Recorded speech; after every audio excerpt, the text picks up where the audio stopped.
Again, good morning. We've kind of been taking a journey through the Bible, kind of looking to see how God's story kind of comes together, how it flows. And so we recently saw that Moses delivered the people from Egypt, and they began the journey towards this new land, this promised land. And they're doing well. They're making that trip, and they had their ups and downs. They finally reached the edge of that promised land. They're about to go and claim it. Instead of being a few days, it ended up taking 40 years because some of the people of Israel didn't always want to do what God wanted them to do. But they make it to that edge of the land, and Joshua is now commissioned because Moses dies there on the mountain, and God appoints Joshua to be this new leader to take him into the land. And so last week we looked at the book of Joshua, and Joshua covered all the journeys of going in and taking that land, and there they are now. They finally are in control, and Joshua tells the different tribes which section of the land is theirs to go and move in, to live and to follow. And at the end of all this, he gives them a speech, and he tells them, he said, look, I want to encourage you to throw away all those gods that your forefathers worshipped and followed while you were in Egypt, and just choose to follow God, the one and only true God. He said, but you choose what you want to do. But as far as me and my family, we're going to follow God. And so that's how the book ends. It says that Joshua was 110 years old, and he dies. But all the time that he was alive, following that time, they had peace in that land. Well, that's kind of where Judges picks up the next book. So now that they've had this land, they now have this new life. And so now the book of Judges kind of covers how they're doing and living out this new life. How are things going for them? It's a lot of these stories and some of these things that we come across, we're familiar with, but all of a sudden, though, some of them kind of ring a bell, like, oh yeah, I kind of forgot about that. Of course, we don't have time to go through the whole book, but I want us to look at a few of the different characters. So again, kind of setting up the background, Joshua died. In chapter 2, verse 10, pull that up, it says that after that whole generation had been gathered to their fathers, another generation grew up and knew neither the Lord nor what he had done for Israel. Now that's kind of a sad verse, isn't it? That they had all these victories, all these things that God has done for them. But the people, the leaders, forgot to tell their children what God had done for them, how they had this new life, this new land, because God delivered them from the hands of the Egyptian. So it's kind of a frightening verse showing us how important it is to pass on our faith from one generation to the next generation. But for them, it didn't take place. And so beginning here in Judges 2, all of a sudden we see this pattern begin to unfold. It's kind of a cyclical matter that the Israelites, they were disobedient. And all of a sudden we see they have to go through some type of punishment, followed by repentance. All right, God, we're going to turn our life around. We're following you. And then God once again comes and delivers the people. But when they disobeyed, that they began to walk in darkness, it talks about, that they began worshiping these bells or asterisks, these idols. So instead of standing out from the crowd, they began blending in.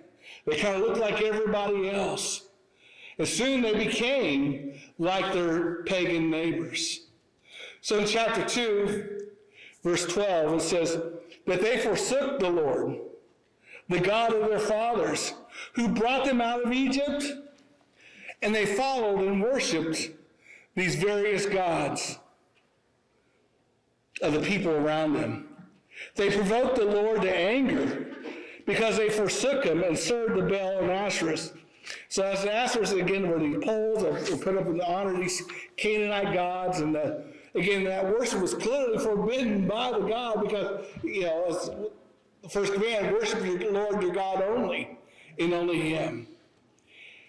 And so then they go through these challenges and all. And finally we get to chapter 2, verse 16. Again, it says, then the Lord raised up judges who saved them out of the hands of these raiders.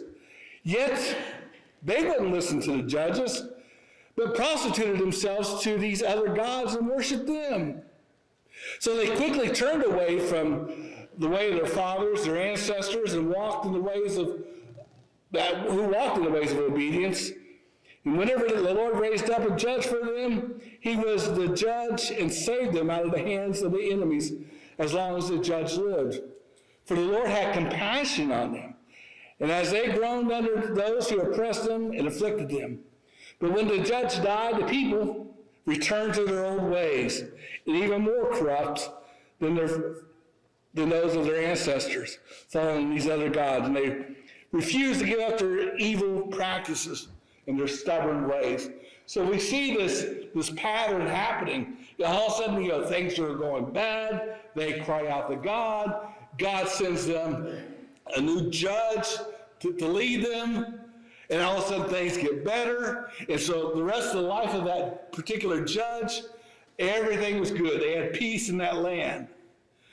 And so it was quite a pattern that for the next 400 years, this goes on. And there was like 12 different judges during this time period. 11 of them were men, and one was a woman. Now, when we think of the judge, we think, here comes the judge, got the robe on, and, you're going to listen to all these court cases. But that's not the case. Israel, again, didn't have a king like all the other nations around them because God was their king. And so God had them appointed these judges to rule them, to help them. So, again, these judges was someone who was a warrior, a military leader, someone who was a spiritual leader, and also one who was, again, kind of a political leader, kind of helped them to keep peace in that land. And they were all rolled in to the one person. So again, there was more than just kind of hearing out and solving problems, but again, they were a leader. Well, they had the first couple of different judges, but I want us to turn over to Judges chapter 4, and we meet Deborah. And she was a great woman of influence. And she was the most unlikely judge because she was a she. And at this time, living in a man's world, it wasn't common to see a woman that has such powerful political office. They don't lead nations. They were to be seen but not heard. However, Deborah was raised up by God to be a judge among the people, to lead them, and he used this woman in a very powerful way. Several years ago, there was a story about this wealthy CEO of this company, and he and his wife were on a vacation to New England.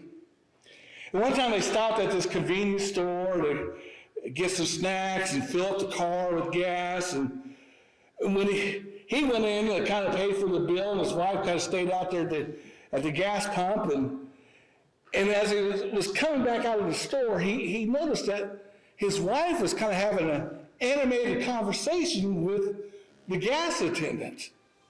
They were both laughing, and he felt a little awkward and kind of continued to walk up, but he didn't say anything and got back into the car.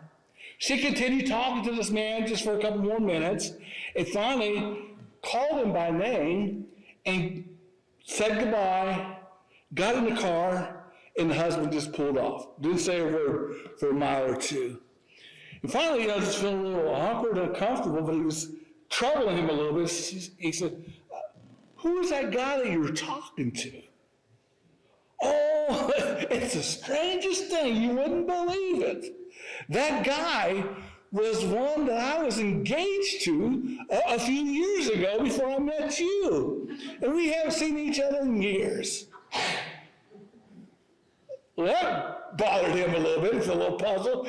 And he didn't know what to say. And finally, he kind of broke the silence and kind of a little smug arrogance. He said, if you would have married that fella, you'd have been married a guy who was just a gas attendant. She said, no. If you don't understand, if he had married me, he would have became the CEO. So that's kind of the power and influence women can have on us guys. So we never underestimate the power and the influence of a woman. So we get back to Deborah in Judges chapter 4, and it begins kind of describing her coming onto the scene and what was happening in the land there of Israel. So it says, after Ehud had died, once again, believe it or not, the people did evil in the eyes of the Lord. And so the Lord sold them into the hands of Jabin, the king of Canaan, who reigned in Hazor. Well, the commander of his army was Sisera. So it kind of keeps the name Sisera in the back of your head for a moment. And because he had 900 chariots and had cruelly, I mean, he was a mean guy, oppressed the people of the Israelites. He would just go through the fields and trample down all their crops and torment the people. Well, and he did this for 20 years. And they cried out to the Lord, Lord, help us, deliver us. It says in verse 4, now Deborah, a prophetess, the wife of Lapidoth, was leading Israel at that time. And Deborah had a close walk with God, a strong relationship. And in other words, she spoke again on God's behalf, because you don't hear much of prophets. You hear a lot about prophets, but they did exist back in this day. So she spoke for God on his behalf. And this is what Deborah did. So Deborah, talking to the commander of her army, in chapter 4, verse 14 says to Barak, go this day. The Lord has given Sisera into your hands. Has not the Lord gone ahead of you? So Barak went down to Mount Tabor with 10,000 men following him. So Barak was a little hesitant about going down and facing Sisera because, again, he was so mean and cruel and had a much larger army.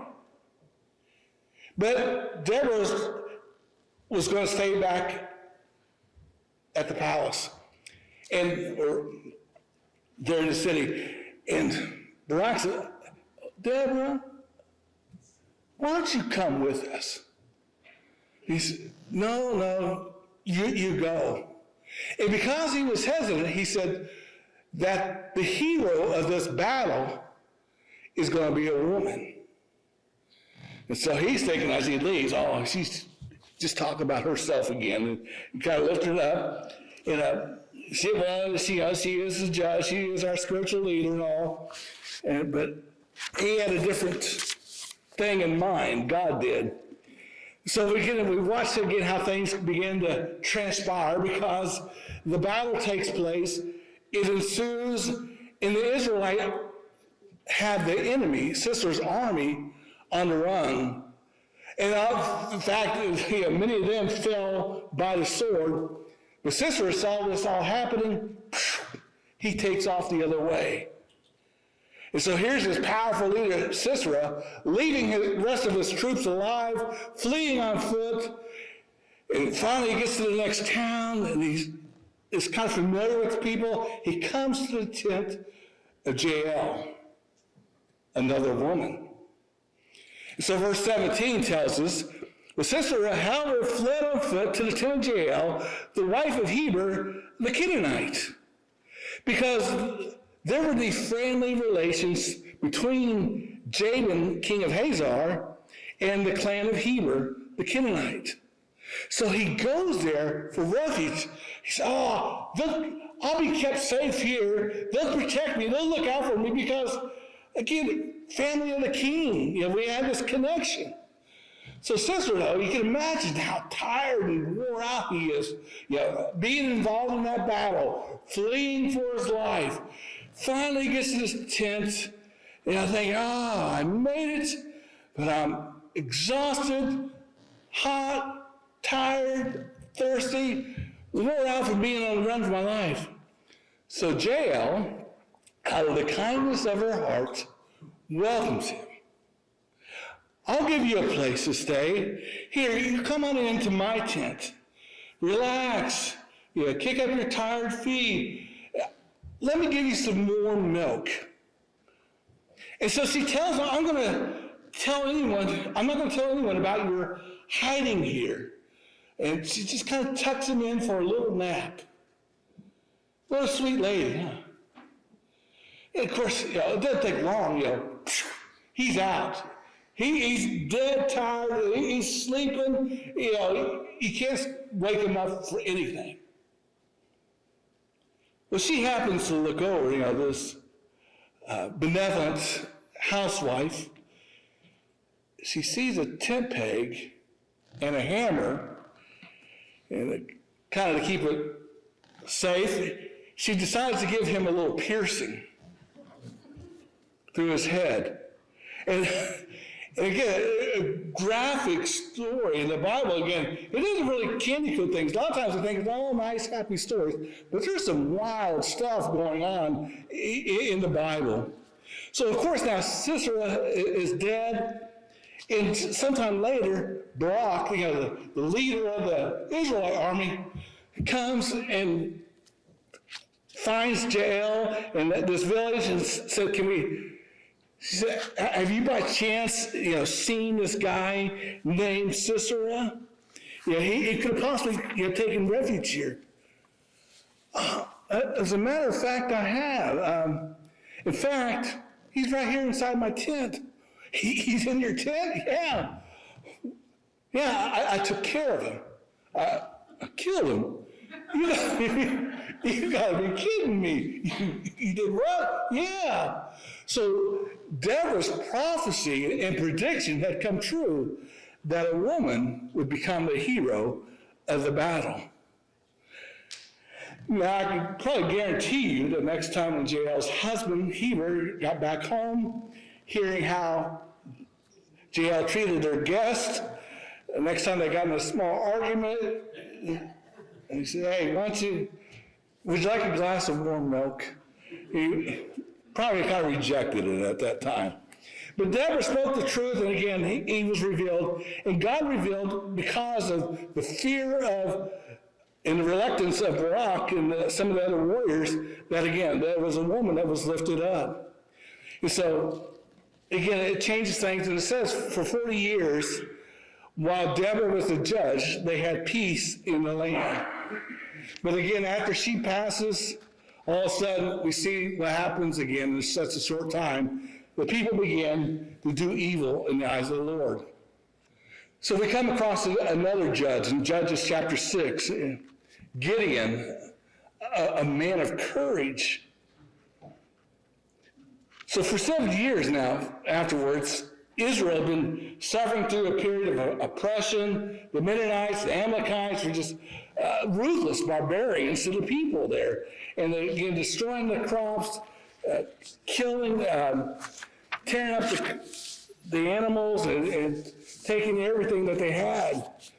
And all of a sudden now, in chapter 6, verse 11, we see that the angel of the Lord came down, and he sat under an oak tree in Ophrah that belonged to Joash, where his son Gideon was threshing wheat in a winepress to keep it from the Midianites.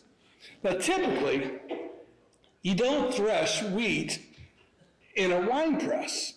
You do it outside, so when you're threshing it, that the wind could blow away the chaff and the wheat kernels would fall to the ground. But Gideon didn't want to be seen by the Midianites and the Amalekites, and you really can't blame them. And so the Israelites, they were scared to death. A lot of them had fled the area and had gone off to these caves. But Gideon wanted to take care of his crops. He wanted to be able to take care of and feed his people. So he was doing what he could to provide for the people. And so in the story, we see that all of a sudden God is going to move him from fear to trust. So in verse 12, we see that when the angel of the Lord appeared to Gideon, he said to him, "The Lord is with you, mighty warrior."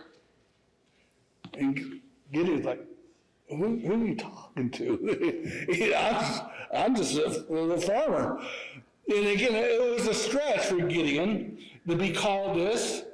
But again, it was the angel trying to inspire Gideon, maybe lift him up a little bit to kind of stretch him, to get him to think about being this mighty warrior. And so true, again, he was a diligent man, but God was wanting to use him. And maybe you've had that time in your life where you kind of felt stretched or challenged a little bit. It's like, me? No, I don't think I could do that. But God says, yes, you can, because I'm with you. And so he was discouraged because he felt inadequate. He was apprehensive because of his social background and growing up, his resources. His relatives were nothing near being powerful warriors. They were, again, kind of disrespected at that time. And so they were kind of the lowest of the tribes. They were the tribe of Manasseh. And so, but he needed a little extra prodding, a little bit encouraging. So again, in verse 16, again, the Lord answered, "Look, Gideon, the Lord is going to be with you, and you're going to strike down the Midianites together. So I will be with you, and you will strike down all the Midianites together." So it's kind of reminiscent of God telling Moses, look, you're going to lead this field, you're going to lead the sheep, and go back and deliver the people of Israel from Egypt. You're going to go to Pharaoh. And he's like, me? I don't think so. Yes, you can do it. I'm going to be with you. And so, again, that same kind of conversation. So we need these proddings, again, because they both felt inadequate. So God gives Gideon a test in order to see whether or not Gideon was going to follow through, if he was going to be teachable and committed. So he said, Gideon, I want you to do is to go to your father's house and tear down the altar to Baal. In other words, clean up your father's house. So this is the first step, the first test. So Gideon obeys. Now, when the town people hear about this, about the altar being destroyed and torn down, they got to go and kill Gideon. And so that's a true test of loyalty. I mean, having to go and your first test, you got to do something to your own family. But he did. But God wanted to see a step of boldness coupled with this consistency. And so, God's altar and Baal's altar, they could not coexist together. You've got to choose this day who you're going to follow. So the second test is a little bit greater, a little bit more challenging. He says, Gideon, I want you to go and fight the Midianites. Again, there's this assurance that, again, I will be with you, and we will strike down the Midianites together. So Gideon calls the tribes of Israel to come, and he collects the warriors. 32,000 men show up. That's a pretty good-sized army. It sounds a whole lot until you compare it to the Midianites, who had 135,000 men. So God comes to Gideon and said, hey, Gideon, we have a little problem here. And Gideon said, I think we do. And he said, oh, it's a big problem. God, they have 100,000 more men than what we have. And God said, no, that's not the problem. The problem is we have too many men. What? Are you sure? Let me count again. But he said, no, I'm not joking. You need to whittle down the troops a little bit. Go out and tell all the people, if they're afraid to fight the Midianites, they can go back home, no problems, no punishments. So he goes out and makes the announcement to the army. Those of you who are afraid to fight, you're relieved of your duties, go home. Well, 22,000 of the 32,000 were out of here. So now they're down to 10,000 people. And all of a sudden, in verses, there are 135,000. Gideon says, well, God, how are we doing now? God said, you know what, Gideon? That's still too many. He said, what? He said, I want you to go down to the river, take your men with them, because they're thirsty, they're hot and tired, and I want you to watch and see how they drink their water. Okay. He said, some of the men will just get down like a dog and lap the water up, and others will cup the water and drink out of their hands. He said, I want you to be, those who aren't paying any attention or just kind of drink out of their hands, tell them to go home. But the ones who are on the lookout, drinking and kind of watching, you can keep them. Well, after all that happens, Gideon is now down to 300 men. So that's one man to every 450 Midianites. God says, now we're ready. Gideon said, oh man. So you pick up the story in Judges chapter 7, verse 19. They're divided. The 100 men are divided in 3 companies. They have their weapons, they have their trumpets, and empty jars, and a torch. So we find out that Gideon now reaches the edge of the camp. This is in verse 19. Gideon and 100 men with him reached the edge of the camp, and at the beginning of the middle watch, just after they changed the guard, they blew their trumpets, and they broke the jars that were in their hands.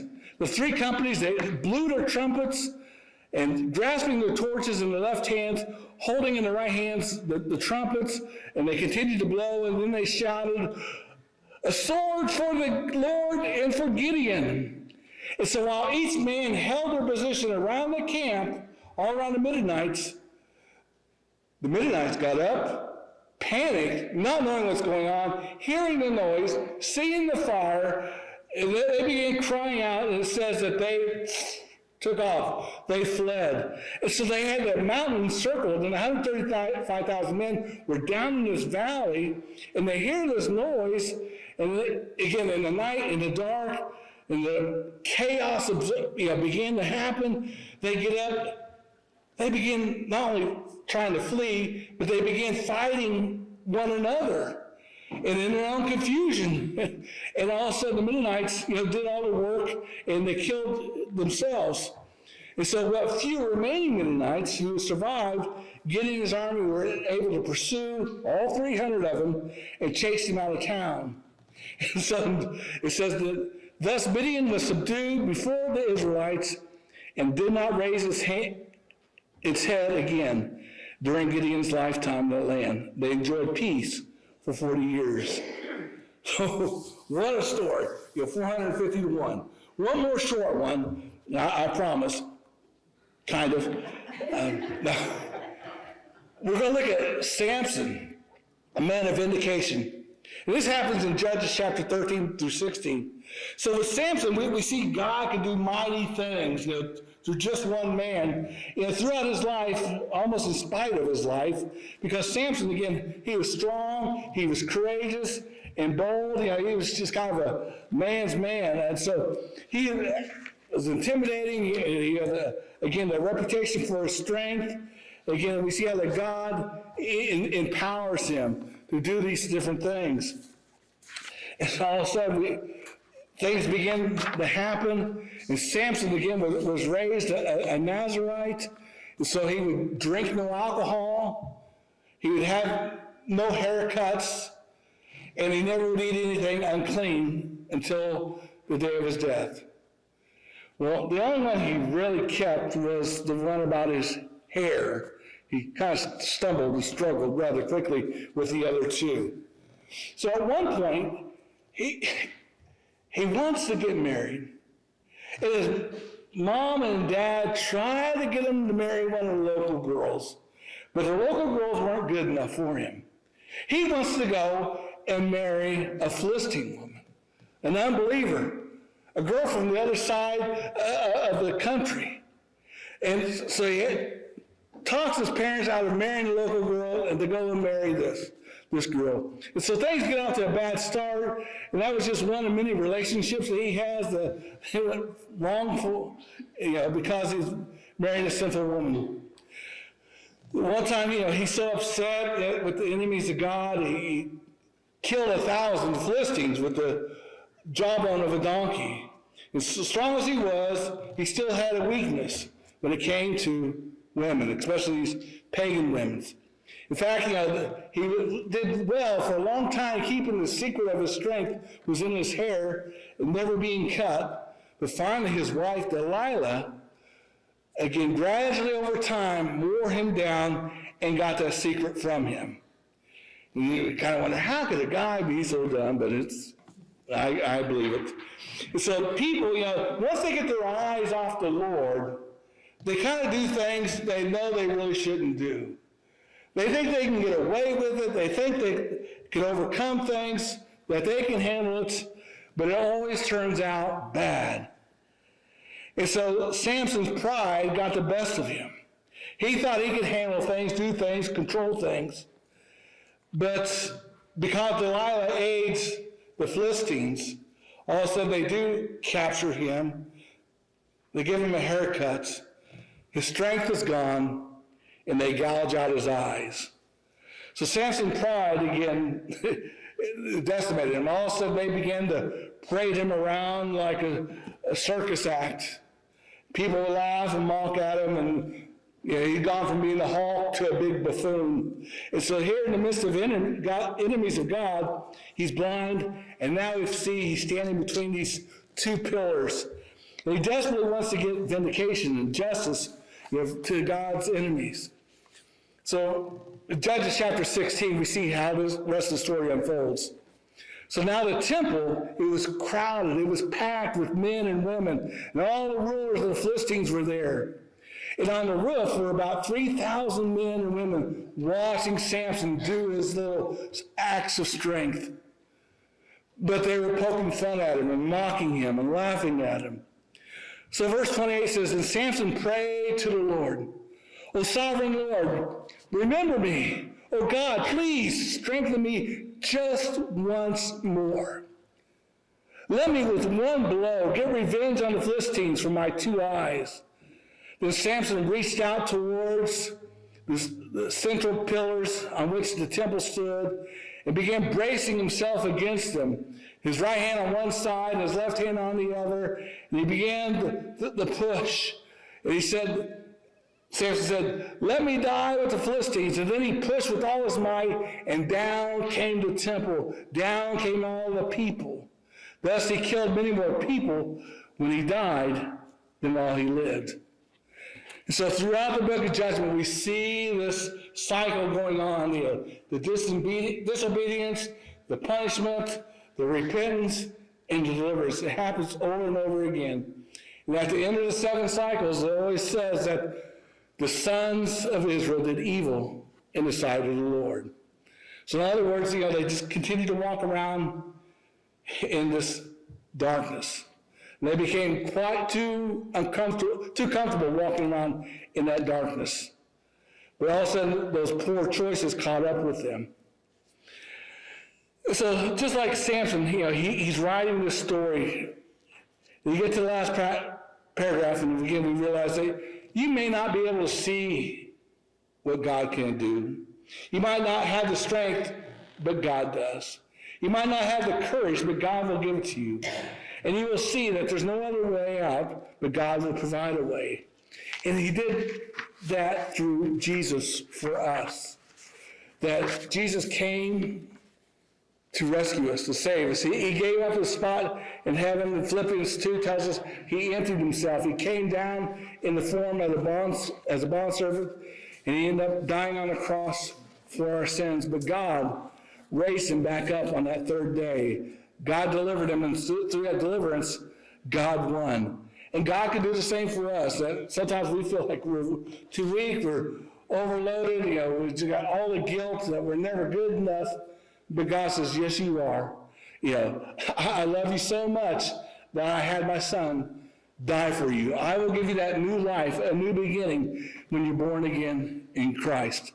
And so if you've never been born again, you've never been baptized in him, we would love to help you, talk with you, encourage you. Maybe you just need some prayers of encouragement. We love to pray for you. So any way we can be a blessing to you, we encourage you while we stand and sing this next song.